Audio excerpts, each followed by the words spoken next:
Inilah kisah epik di dunia gaming, kisah tentang ambisi, pengkhianatan, dan kelahiran seorang raksasa baru. Ini adalah kisah tentang bagaimana Sony dan Nintendo dari kawan menjadi rival abadi. Tahun 80-an dan 90-an adalah masa keemasan Nintendo. Dengan NES dan Super Nintendo, mereka mendominasi pasar, menancapkan standar baru bagi industri game. Namun, di balik dominasi itu, Nintendo membuat keputusan yang akan mengubah segalanya. Sebuah kolaborasi rahasia dengan Sony, raksasa elektronik Jepang yang membuat add-on CD-ROM untuk SNS. Ken Kutaragi, pihak kunci dari Sony, seorang insinyur jenius yang terobsesi dengan chip suara SNES dan memiliki visi tentang masa depan gaming berbasis CD-ROM, rencananya adalah membuat perangkat bernama Nintendo PlayStation. Proyek ini pun berjalan lancar. Sony telah berinvestasi besar dan bahkan telah membuat prototipe yang berfungsi, sebuah konsol hybrid yang menggabungkan cartridge dan CD.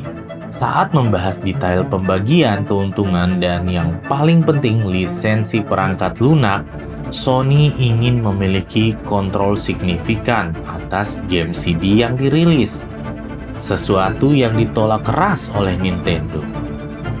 Puncaknya terjadi di pameran elektronik besar, Consumer Electronic Show, pada Juni 1991. Di sana, Sony dengan bangga mengumumkan kemitraan mereka. Namun, tepat sehari setelah pengumuman Sony, Nintendo melakukan manuver yang mengejutkan. Tanpa sepengetahuan Sony, Nintendo telah melakukan negosiasi rahasia dengan kompetitor Sony, yaitu Philips. Pada konferensi persnya sendiri, Nintendo mengumumkan bahwa mereka telah membatalkan kesepakatan dengan Sony dan akan melanjutkan pengembangan SNES CD add-on bersama Philips. Ini adalah tamparan keras di wajah Sony. Reaksi di Sony adalah campuran antara marah, malu, dan bingung. Proyek Nintendo PlayStation resmi mati. Sony kini menghadapi pertanyaan krusial. Apa yang harus dilakukan dengan teknologi CD-ROM yang sudah mereka kembangkan? Beberapa eksekutif di Sony Corporate menyarankan untuk menghentikan seluruh proyek dan melupakan industri game.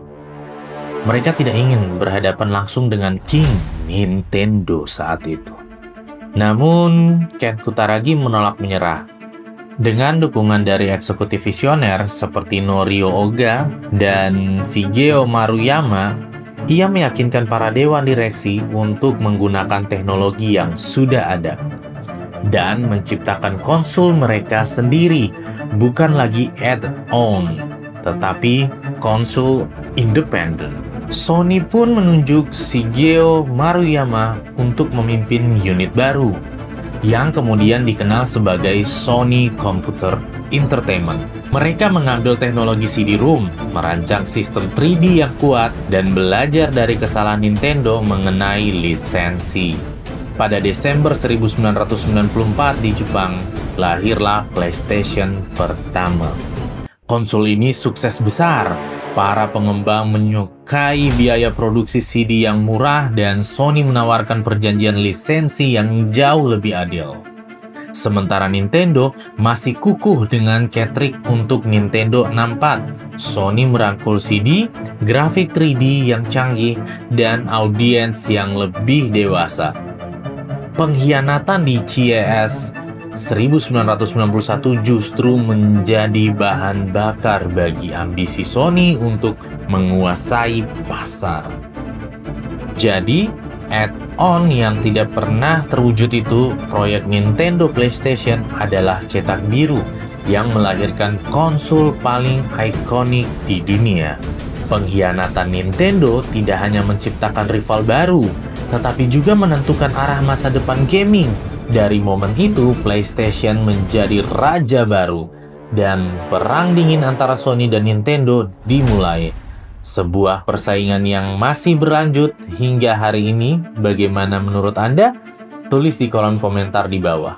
Terima kasih telah menonton video ini. Jangan lupa like, share, dan komen sebanyak-banyaknya. Sampai jumpa.